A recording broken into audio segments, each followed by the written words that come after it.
The jewelry. Short story.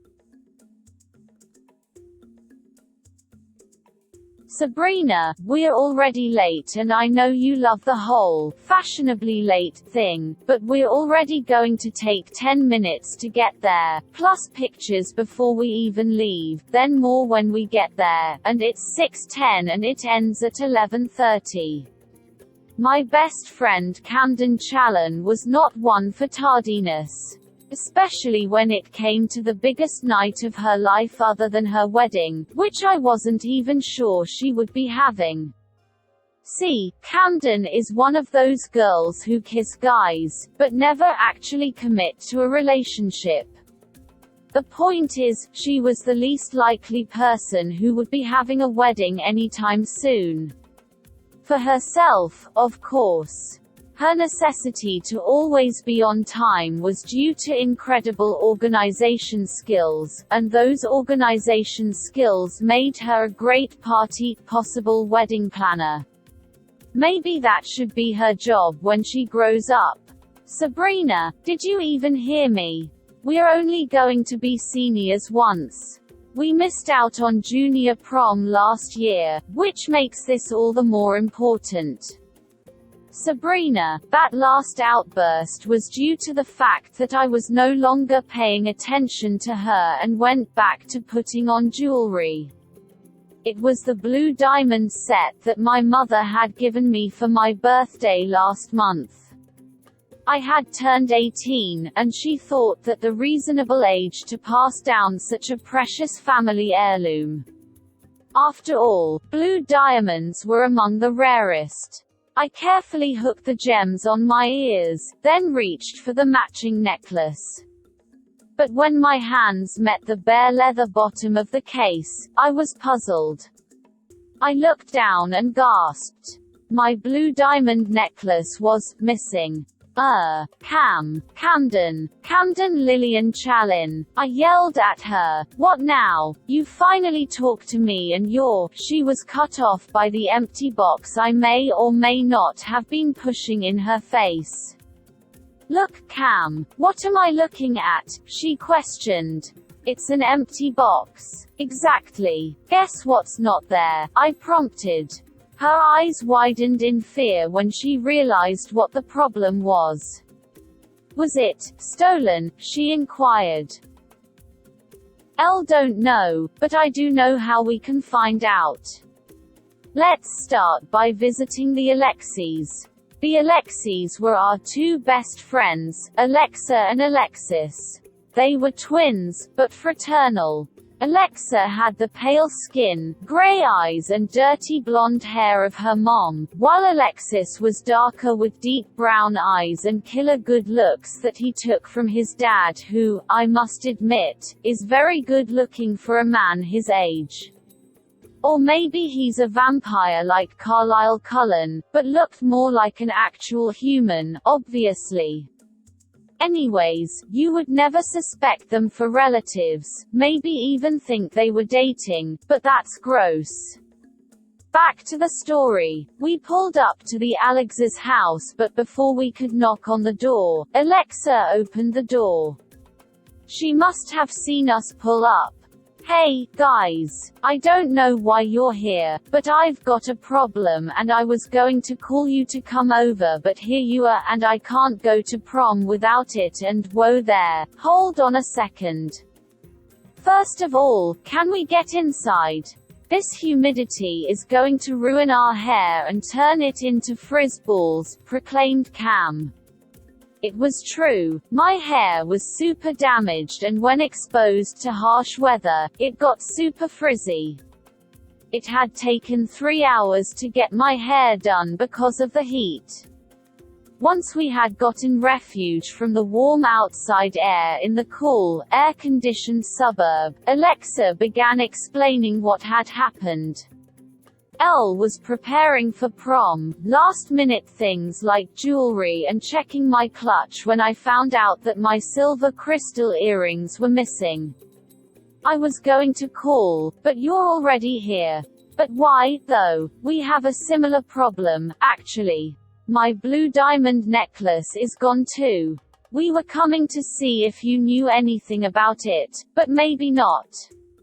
I replied back to her. Actually, didn't you say your mom was taking it for her date night? Alexis strode into the room, wearing a tuxedo, complete with an ink blue bow tie to match his date, Camden. As I said, Camden never commits, but her thing with Alexis is nearing its 2-week anniversary, a new record for her. However, I sorta knew she was only doing this because she knew how much Alexis liked her. Soon it'll be over. That was last week, Alexis. Seriously, you need to get your life checked, I joked. Oh. Hey, where's Cam? Camden had retreated to the bathroom, not because she had to, but because she didn't want Alexis to see her yet. In the bathroom, came her muffled shout. She's not coming out till you leave. You can't see her until we get back home and you come to pick us up. So, I left the clue hanging. Right. I'll just be heading back upstairs now. When his footsteps finally quieted, Camden came back out. Is he gone? Good. Alexa and I shared a private laugh at Camden. While in a long-term relationship, that is, to say, not just casual flirting, Cam was serious, though she knew it would be ending soon. 0K, let's get back to these mysterious disappearances. Even though your mom took your jewelry last week, we should still give her a call, concluded Alexa. Sure thing, I'm on it, I told her. I pulled out my teal smartphone and put on my mom's speed dial. In a few seconds, she answered. Hey sweetie, what's up? She answered. I told her what had happened and asked if she had taken my necklace. Not at all. I would never take such an expensive and precious family heirloom for just a dinner date. But hey, why don't you check with Alex's boyfriend? What's his name, Chris? I supplied. Yes, him. His little sister's very likely to have taken it. Or whatever, maybe you should check in with them. 0K, thanks, Mom. After we hung up, we immediately set out for Chris's house. It was luckily only a few streets away, so we got there in a couple of minutes. Camden had to get over Alexis not seeing her, so we staged a quick, you look beautiful scene, so they could ride together. I still gaze in awe every time we pull up to Chris Truan's house. No, that's an understatement. His house is literally a mansion. They're only rich because their dad invented toaster strudel, #mean girls, but still. I honestly have no problem with Chris. He's nice and genuine, and I'm glad Alexa has him. He is rich and there's no hiding that in his general demeanor, but he's nice about it. His sister on the other hand, well, let's just say Celestine is nowhere near Chris's niceness. She's pure ice. The butler, like seriously they have a butler, opened the door and welcomed us in, recognizing Alexa as she visited often. Chris was lounging on the sofa, dressed in a tux, probably Armani or some fancy brand, and a purple bow tie to match Alexa. He immediately strode over, greeted us, and then landed his gaze on Alexa. Wow, you look beyond amazing. Why thank you, you don't look too shabby yourself, she smirked up at him, though we all knew that was such an understatement. He never looked shabby, even when we were relaxing. They held each other's gaze, then kissed for a moment. Alexis, being a slightly protective brother, still felt weirded out by this, though he had come to terms with their relationship last year when they first got together. Besides, Chris really is a nice guy, so Alexis agreed. They were only twins, but they also didn't have a father figure, which is why he was also kind of protective of his dear twin sister. Alexa, of course, was half tomboy and didn't need protecting, but that's what brothers do. Pulling away, Chris turned to face the rest of us. Alexis, Sabrina, Camden. You all look nice, but what's up? Why are you guys here? That's what I'd like to know. We all turned in the direction of the double staircase, where the voice had come from. Sure enough, graceful as a swan, Celestine Truan was making her way down in a flowing silver dress made of charmeuse that caught the light and accentuated her curves in just the right way. Seriously, why are you peasants strutting around my house? Hurry up or get out. Told ya, she was the nicest girl you'd ever meet. Not. Camden has a rivalry with Celestine. They used to be friends, then Celestine shared a few of Cam's little secrets for popularity, and they've been enemies ever since. Because of this rivalry and Celestine's comment of them being peasants, Cam lunged at Celestine. Camden, it's prom night. Please don't make a fool of yourself. And for God's sake, don't mess up your hair. I reprimanded. Turning to Celestine, I started on her. In some ways, she respected me because she knew just how smart I was and exactly how to get her in trouble. It wasn't exactly blackmail, but she and I also share some secrets. Celeste, she flinched at me using my old nickname for her, as she hated when anyone called her by anything other than her full name. You're not royalty here, okay? We understand you're rich, but that doesn't make you better than us. What would Malcolm think? Her eyes widened. I don't think I'll elaborate on this one, but she immediately shut up. Don't bring him up. I smirked, knowing I had won this one. Whatever, you still haven't given me a reason as to why you're here. Well, Celestine, I was hoping you could answer that for us. You see, half an hour ago, I was putting on my jewelry and realized that my blue diamond necklace was missing. I've chased the Alexes, my mom, and now I'm here with you.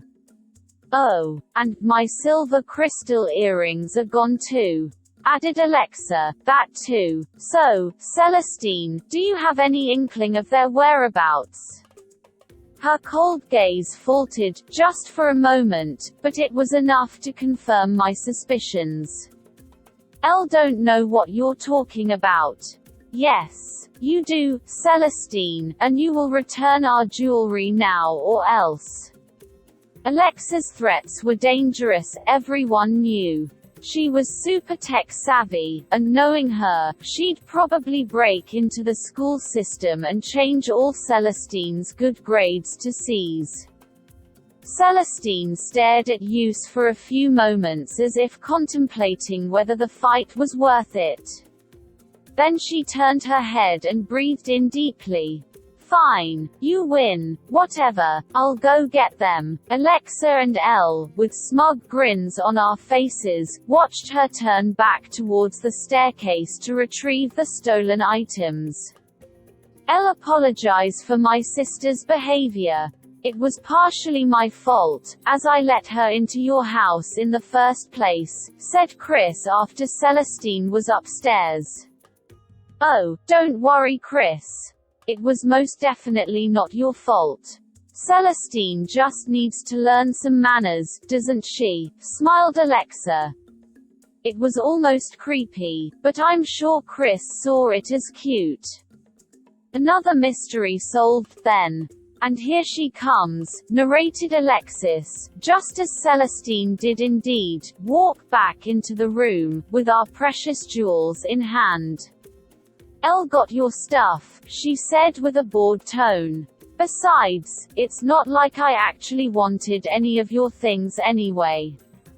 She tried to brush it off as if it was nothing, but I knew secretly that she was very ticked off that we had taken the pieces she had wanted to go with her dress. Thank you for returning what was rightfully ours. Alexa put her hand out for Celestine to drop the jewelry in. She then handed me the necklace and hooked her earrings on. "You're welcome," she said, though I'm pretty sure I heard her cough, not into her arm. "So, are we done here? Can we go to prom now?" asked Camden in an annoyed tone. "Because it's like 6:30 and doors opened already." "Cam, don't worry. Nobody's gonna be there as soon as doors open." Alexis hugged her from behind as a solace and distraction from her worries. "Thanks for coming, guys.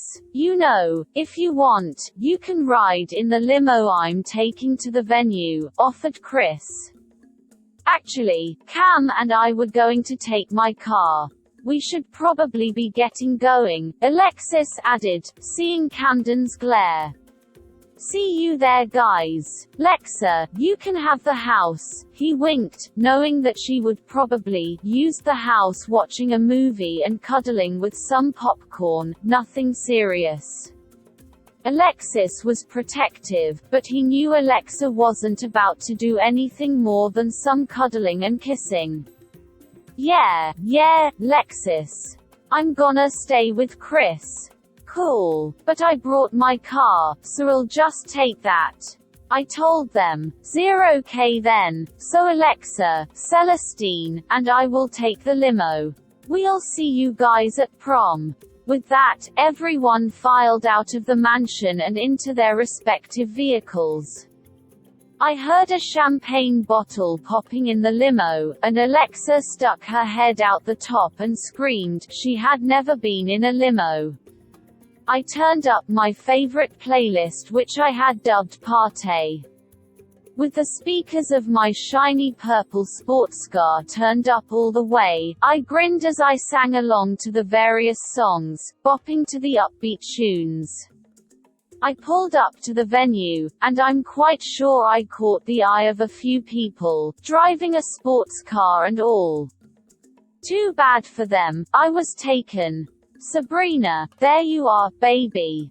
My boyfriend, Seth, had been waiting for me outside the doors. Once you were in, you couldn't re-enter, so he hadn't used his tickets yet.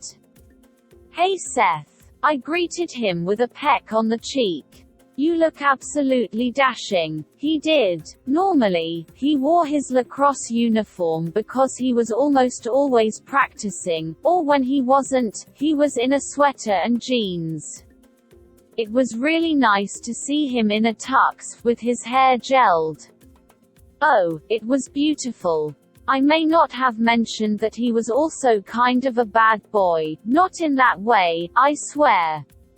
But he had a rep going. His ears were pierced and it was really hot. "Nobody looks more beautiful than you," he whispered in my ear. "I'll have our tickets," he announced in a louder voice. "I'll go sign in. Park your car and meet me at the entrance." "Okay." I broke off from our embrace and did as he asked. Taking a deep breath, I reminded myself this is only prom night, you know, the second biggest night of your life, so go in there and have some fun. With that all sorted out, I walked into the hall and gasped. It was beautiful. Someone's arms snaked around my torso, but when I recognized Seth's familiar smell, I relaxed into him. We lined up to get our photo taken. "Sabrina, yes, Seth, let's make this night the best ever." He smiled at me, happily. 4 hours later. Oh my god, where's my car? Do subscribe the channel and press on the bell icon for more updates. Like the video, share and comment below. Thank you for watching.